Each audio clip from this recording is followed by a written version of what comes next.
of the NBA and their new media rights deal. So Adam Silver was on FS1's Breakfast Ball last week with Craig Carden, Mark Schwartz, and Danny Parkins.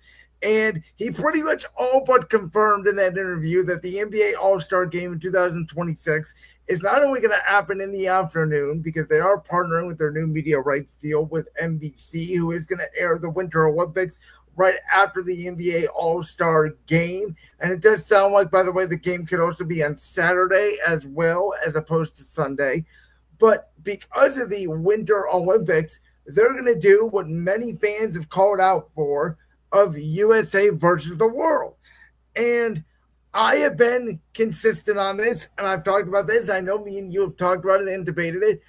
I still do not think this is going to solve the NBA All-Star Weekend. I know it is supposed to be patriotism and fighting for your country, and a lot of people in the U.S. are going to be very scared that the U.S. does lose to the world. But I'll make two arguments here. Number one, it's not like you're defending your country. It's not like you are playing for a gold medal where it's the official Olympics. This is an all-star game. It's one night. It really doesn't matter in retro perspective. And number two is, yeah, it is different when you have U.S. versus just Canada or U.S. versus just France, as opposed to U.S. versus the world. Because the last 7 NBA MVPs, if you count the multiple ones of them, have been from players that were born not in the United States. And when you put a team of the world up that we currently have with SGA, Luka, Giannis, Wemby, Nikola Jokic, like that is, you can make an argument outside of maybe LeBron, Steph, the 5 best players in the NBA. So, like, do I expect the world to possibly win that game? Would it shock me if they do because you're combining all the countries into one and we're very old? No, I wouldn't suspect it. Now, I have other thoughts on why I don't think it's going to work, but I want to give you some time here. So I'm a little bit different. I think it will work. How well, I'm not sure.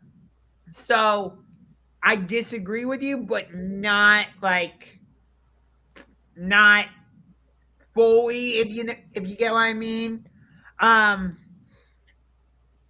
Because I get it, you're not playing for a gold medal or it's not FIBA or the Olympics. I understand that, but still, you watch international basketball, players care about playing for their country. I also hear what you're saying, that it's not, Jokic isn't specifically playing for Serbia. Wembanyama's not specifically playing for France.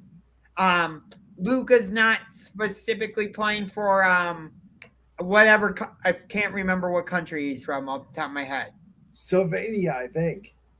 Okay. Giannis isn't specifically playing for Greece. Trust me, I understand fully what you're saying in that regard. But I do think the players would have pride in coming together and playing as an international squad, whereas the Americans, at least to a certain extent, would take pride in, okay, I'm playing to represent my country. Not, again, are they going to be fully 100% bought in? No, I don't think so, because again, it's not for the Olympics, it's not for FIBA and full international play, but I think they'll care more than you believe they will. So, 2 other things. Number one, and I brought this point up a while back when this was first rumored, is, how are we going to get legitimately 12 world all-stars that actually deserve to be all-stars? And are there going to be guys that wouldn't be all-stars in regular years become an all-star this year to fit the format? I think that is a real debate. I think some USA players are going to get snubbed. Maybe they're mentioned as all-stars, but they're not allowed to make the team. I don't know how they're going to do it, but I don't think it's going to be fair. And the other thing is, I'm sorry, this may be controversial. I don't care. I think out of all four of the major sports, the NFL, the NBA, Major League Baseball, NHL, the NBA and all four major sports have the players that least most care about their country. And in my opinion, we have evidence of this going back to social issues, going back to 2020. And we know what went on in the bubble. We know what went on with the NBA when it came to the COVID pandemic, the bubble, the George Floyd situation, all of that. In my opinion, the NBA players, just because of where most of them lean politically and from their comments on the flag and other social issues, again, to me, unless you are putting them in a gold medal situation where they must defend their country, they are not going to play all out for Team USA in a game that is basically meaningless. And so it's an all-star game. And so again, are you going to have this handshake deal where it's like, okay, we're just going to let everybody do dunks and all that for 3 quarters, and then we're going to really fight for 1 quarter to see who the true, best players in the world are? Or are we going to see a 4 quarter, actually well coached basketball game? Oh, and by the way, if it's Team USA versus the world, who the hell is going to coach the world team? Yeah. Because you did see, like, with USA versus Canada in 4 Nations, those guys care. And that was one of the best games. This is why it's different. And this is because, here's the thing. I think, personally, hockey is still viewed as Canada's sport. And America, because of our tensions politically with Canada, especially at that time, we wanted to show we're still the best. We're USA, we're pride, and we want to show that we care because we want to beat the Canadians at their own game. And that's why 9 million people tuned into that. That's why I think it's double, maybe even triple the amount of viewership that single game has gotten compared to what the Stanley Cup Finals got. Because America, in my opinion, and the data shows this if you listen to National Sports Time talk show hosts, that America really doesn't care about hockey. They cared about the fact that we were defending our country in hockey because we don't watch other Olympic sports that we watch during the Olympics because we want America to do well. With other countries in basketball, they respect, like Argentina, France, whatever. They do respect the NBA and it's seen as a global game. Like, I think the way we care about hockey is the way the Canadian fans care about football. Except the NFL is on such a hang on there, partner. Hang on. You say people don't care about hockey.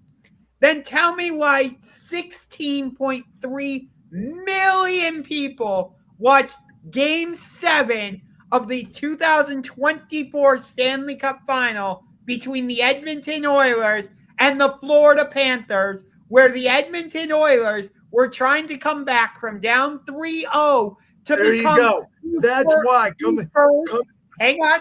To become the first Canadian team to win a Stanley Cup since 1993.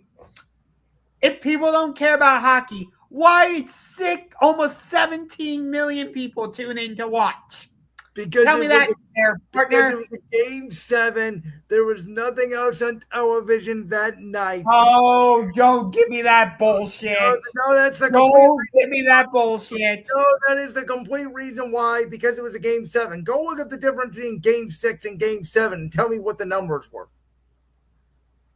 Don't give me the bullshit of, there was nothing else on. Well, that's why. I guarantee you, if that was going up against, that's why they don't run against the NBA Finals, the NHL, because they get crushed by it. That's why the Edmontons and Panthers Game 4 is on Thursday and not on Wednesday. So Game 6 averaged 4.2 million. Oh, I see. So, yeah. Big difference, exactly. So the only difference between Game 6 and Game 7 was that it was a Game 7. That's it.